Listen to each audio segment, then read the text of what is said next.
Dalam 1 Timotius 1 ayat 15-16, Rasul Paulus menulis demikian. Perkataan ini benar dan patut diterima sepenuhnya. Kristus Yesus datang ke dunia untuk menyelamatkan orang berdosa. Dan di antara mereka, akulah yang paling berdosa. Tetapi justru karena itu aku dikasihani, agar dalam diriku ini, sebagai orang yang paling berdosa, Yesus Kristus menunjukkan seluruh kesabarannya. Dengan demikian, aku menjadi contoh bagi mereka yang kemudian percaya kepadanya dan mendapat hidup yang kekal.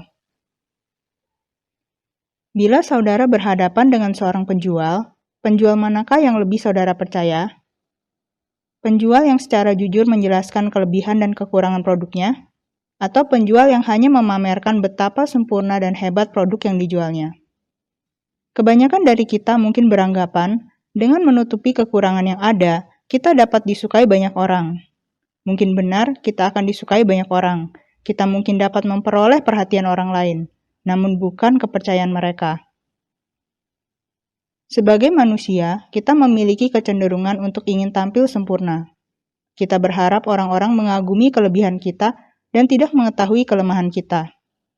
Namun jika kita mau jujur, bukankah jauh di dalam hati kita ingin diterima? Bukan hanya karena kelebihan kita, namun juga kekurangan kita. Pada kenyataannya, jika kita tidak pernah menunjukkan siapa diri kita apa adanya, tampaknya mustahil jika orang lain bisa mengenal kita apa adanya, apalagi mengasihi kita dengan kekurangan kita. Pada akhirnya kebanyakan dari kita hanya bisa memiliki hubungan yang tampak baik-baik saja di permukaan, tetapi sulit memiliki hubungan yang jujur dan mendalam.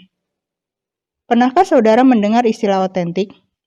Menurut Kamus Besar Bahasa Indonesia, otentik berarti dapat dipercaya, asli, tulen, atau sah. Bagaimana jika kita mencoba menerapkan istilah ini dalam kehidupan pribadi kita? Sebagian besar dari kita mungkin memiliki citra tertentu yang ingin kita tunjukkan kepada orang lain. Mungkin kita ingin dilihat sebagai sosok yang ceria, kuat, berani, dan mengagumkan. Tapi kenyataannya di dunia ini tidak ada manusia yang selalu ceria, selalu kuat, atau selalu berani. Kita merasa sedih, kecewa, marah, atau takut. Mungkin ada saat-saat di mana kita merasa malu pada diri kita sendiri. Tapi semua itu adalah hal yang lumrah. Dalam hubungan kita dengan Tuhan, seberapa seringkah kita datang kepada Tuhan dengan jujur? Terkadang mungkin kita beranggapan bahwa kita hanya bisa datang kepada Tuhan ketika semuanya baik-baik saja. Tapi dari semua orang yang ada di dunia ini, bukankah Tuhan Yesus yang paling tahu dan paling memahami hati kita? Mazmur 34 ayat 19 berkata, Tuhan itu dekat kepada orang-orang yang patah hati, dan Ia menyelamatkan orang-orang yang remuk jiwanya. Apakah hubungan kita dengan Tuhan dapat bertumbuh jika kita hanya datang kepada Tuhan dalam kepura-puraan? Bagaimana dengan hubungan kita dengan sesama? Dapatkah kita memiliki hubungan yang jujur dan dalam dengan orang lain jika kita hanya ingin menunjukkan sisi terbaik dari diri kita saja? Jika saudara adalah orang yang belum mengenal Tuhan, kira-kira orang Kristen mana yang lebih saudara percaya? Orang Kristen yang selalu pakai topeng dan tampil sempurna? Atau orang Kristen yang jujur mengenai kelemahannya dan menjadi saksi bagaimana kuasa Tuhan bekerja mengubah hidupnya? 1 Korintus 1 ayat 26-28 mengatakan, Ingat saja saudara-saudara, bagaimana keadaan kamu ketika kamu dipanggil. Menurut ukuran manusia tidak banyak orang yang bijak, tidak banyak orang yang berpengaruh, tidak banyak orang yang terpandang. Tetapi apa yang bodoh bagi dunia, dipilih Allah untuk memalukan orang-orang yang berhikmat. Dan apa yang lemah bagi dunia, dipilih Allah untuk memalukan apa yang kuat. Dan apa yang tidak terpandang dan yang hina bagi dunia, dipilih Allah, bahkan apa yang tidak berarti, dipilih Allah untuk meniadakan apa yang berarti. Saudara-saudara, mari kita belajar menjadi otentik. Menjadi manusia yang jujur di hadapan Tuhan dan manusia atas kelebihan juga kekurangan kita. Dari sanalah kita dapat membangun hubungan yang berarti dalam kehidupan kita. Sudah dengar dari Sister Marianti. Ya benar, firman Tuhan mengatakan kita jujur di hadapan Tuhan.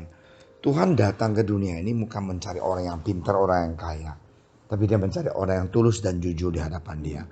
Marilah kita belajar jujur di hadapan Tuhan. Tulus dan katakan seadanya.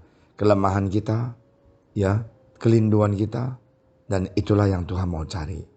Ya, marilah kita dengan jujur, kita cari Tuhan dan menyenangkan Tuhan.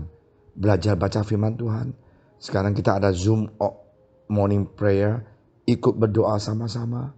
Biar kita lihat mujizat Tuhan masih ada. Mujizat Tuhan tetap terjadi. Berkat Tuhan tetap turun memberkati kami. Ya, mari kita sama-sama berdoa.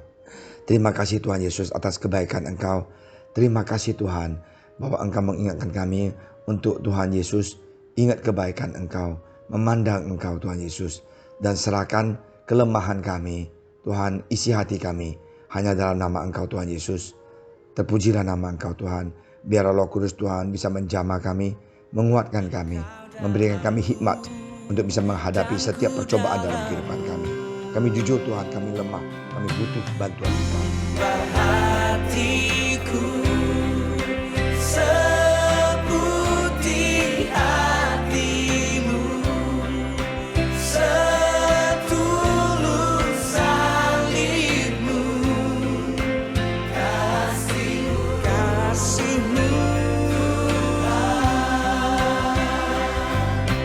Biar mataku seperti matamu, pancarkan kasihmu,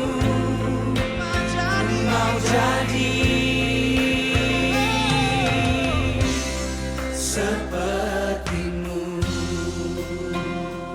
Oh, Yesus.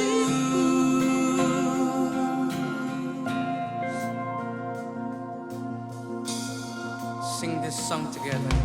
Bapa kau setia.